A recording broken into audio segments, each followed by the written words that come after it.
Hello YouTube, Boss Rino, welcome to my channel. Ay nako, ganado ako mag-reaction. Ba't gano'n, no? Nakakaugalian ko na manood ng ganto sa gantong oras, madaling araw. Kasi tawag doon. Kasi iba yung feeling, masarap. Nagigets ko na yung mga sinasabi nyo na sa gabi nyo pinapanood. Tama nga naman, masarap yung feeling nang medyo natatakot ka. Kesa yung parang wala lang. Alam mo yun, masarap yung ikaw lang mag-isa sa gabi, madilim sa labas. Ewan ko sa inyo. Basta darkest secret na naman to. 5+C extreme horror videos before they are deleted. So shoutout ulit tayo mamaya. Hindi ko na sasabihin na lagi mag-shoutout ha. Alam nyo na yun na mag-shoutout ako sa huli. Okay? So game, tirahin natin to bago pa tirahin ng iba. The footage that welcomes us to this investigation corresponds to a disturbing moment captured by Leonardo Guzman, one of our subscribers, who claims to be quite unsettled after seeing what his camera captured while making repairs on his vehicle. Leonardo's idea was to record part of the engine to show it to his father, who knew more about mechanics. However, all that was forgotten when his father mentioned the bad joke he had played on him. His son wondered and asked, "What joke?" "That ugly face you put there to scare me," replied his father. What was he talking about? Pay attention. Ano mo, nakakatakot to. Ang ina. Ay, naku, parang binabawi ko na. Parang ayoko na ng gantong oras. Pag narinig ko yung boses ni Leonard Clay, natatakot na ako eh. Ay, nako, kaya mo to, Boss Rino. Makina ng sasakyan to. Uy! Tangina mo! Tangina mo, gago!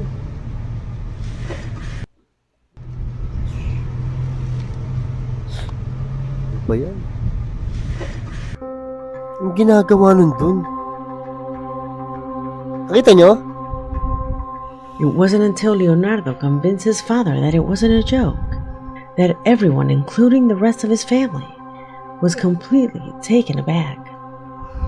You can clearly see a strange face that seems to stare into the lens without our subscriber realizing it. What does your logical denial say? Light effects, perhaps? Can a lighting effect give the impression of a face so clearly? Tama na. Leave your hypothesis in the comment box. Number 4. Yan, number 4 na tayo, please. Teka lang. Gago. Takot ako dun. The following video had the objective of revealing a particular phenomena that had occurred on a movie set and was captured by the cameras while doing a scene for what appears to be a horror movie. The man you see on the screen, together with his partner. Ay puta, maganda to. Oh, maganda to. Basta kalbo, nakita nyo. Maganda to. Who seems somewhat fearful, exposed the unique situation without imagining that the inexplicable would also occur just a few feet away from them. Watch closely. I want to share with you guys something freaky that happened. As you guys might know, I was involved in an upcoming horror film called 2359 The Haunting Hour, and my hand is shaking. So I was one of the assistant directors, and this is one of the editors, Candy. Parang Pilipino to ah. And she told me that she saw something on the footage and she wanted me to check. And so let me show you guys. So this was an abandoned warehouse in Pasir Panjang. Uy, gago, and everything there is made up lah. Like it's a setup because it was totally empty and it was very dark. Like there wasn't any lights or anything. And so this is an actress playing the ghost, and like that guardhouse there is fake. So if you look closely, it's kind of you know. Oh, gago, someone behind her. And at first, like, we thought that maybe, you know, reflection lah or something, right? But then we took 2 takes because it's a GoPro shot, so we just shot using a remote. And the next take, which was shot continuously, doesn't have anything. Look, it's empty. Nothing is there. Right? So Oh. here, there's something. And there's nothing here. And there's nothing here. Hindi ko magets. So here, there's something. And there's nothing here. So I don't know what to think. Well, I'm having goosebumps. Like Explain mo nga, Leonor Claire. Explain mo nga, hindi ko magets masyado. Ay putang ina nyo, bakit ganyan yan? Bakit ganyan? While trying to explain what was happening in both cameras was when the reflection shows the figure of a third person that appears just behind them. Tang ina naman. Something impossible, since they are sure that at that moment they were the only ones there. They even go on to show us the evidence they have that reveals that what they are experiencing is indeed paranormal. Although this recording may only correspond to an advertising strategy to Ewan ko kung kita nyo na kinikilabutan ako Ayan o. Kinikilabutan ako. Ito yung moment na kinikilabutan ako ng todo. Nakita nyo yung yung di ba nagkukwento sila, tapos may nagpakitang sa monitor nila. Nakakatakot kasi kaharap ko monitor. Tangina naman, about the film. It still cannot be ruled out that this could be real. Number 3 na, number 3. Publicity or authentic. As always, you be the judge. Ayokong tingnan. Number 3. Number 3. Tama na. Huwag mo na i-close up. Yes. Hindi ko, puta, parang ayoko na. The following is perhaps one of the most disturbing recordings uploaded to Facebook. Utah's Haunted History. A group whose members are dedicated to publishing photographs of mysterious places, as well as publishing paranormal cases that have occurred in that state. It was on this site that one of its members published a shocking clip. She says that she recently moved into her new home, and that from day one she heard the footsteps of someone going up the stairs. She thought it was one of her children, but when she turned around, no one was there. Nakakabahan ako, She promise. decided to set up a camera, pointing in that direction. What that camera caught, to this day continues to amaze all the members of this group. Watch.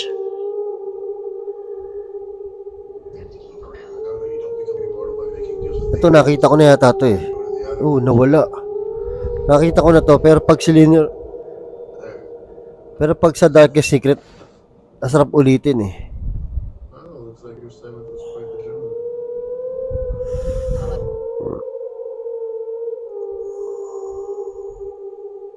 Tang ina, nawala, hayop.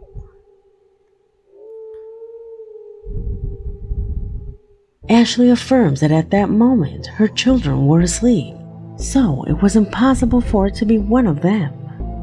She also emphasizes that her camera is sensitive to movement, revealing that definitely someone or something is living with them. Are we in the presence of a ghostly entity? Tell me what you think. Shit. Number 2. Takot ako sa number 3 talaga. Hindi mawala sa isip ko. Dahil ko kasi kaharap yung Sometimes monitor. inexplicable and completely meaningless phenomena can occur right under our noses without even realizing it. A clear example of this is in the image you are now seeing on the screen, where this woman becomes the protagonist of a very particular situation that to this day cannot be explained. Pay close attention to the following footage to see if you can notice what happens. Tangina. You did see it, right? Clearly, there is no concordance between the woman's movement and the image reflected in the mirror, something that happened completely accidentally, since at that time, Grabe, nobody oh. noticed this. Yung iba kasi nakita natin na ganito, magkasunod sila ng salamin. Tapos pag lumingin to, naiiwan to. Diba? Ngayon, iba. Magkasunod sila, hindi sila nagsunod. Pero nung lumingon na to, sabay na ulit lumingon yung reflection. So, iba to. Parang mas kapanipaniwala. First, I thought it was a trick. That her sister or friend was doing similar movements in an adjoining room. However, as you can see, one of the men opens the door that leads to a completely different room, thus revealing that indeed it was a mirror that was in front of her. Do you have any other theory to explain this video? Could it be real? Let me know what your thoughts are. Number 1. Last one na. Sige na. Ayoko na. After nito, tutulog na ako. Doon ako sa kwarto ko. And the video concluding this investigation comes from a creepy recording that began to spread on TikTok, where a man with a cell phone in hand recorded what was supposed to be his house, finding himself face to face with something that would freeze you completely in seconds. Pay attention. Nako, ano yan?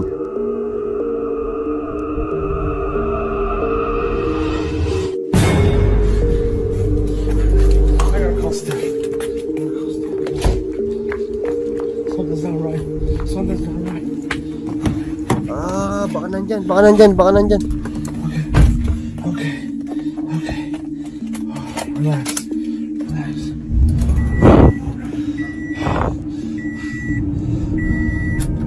Naku.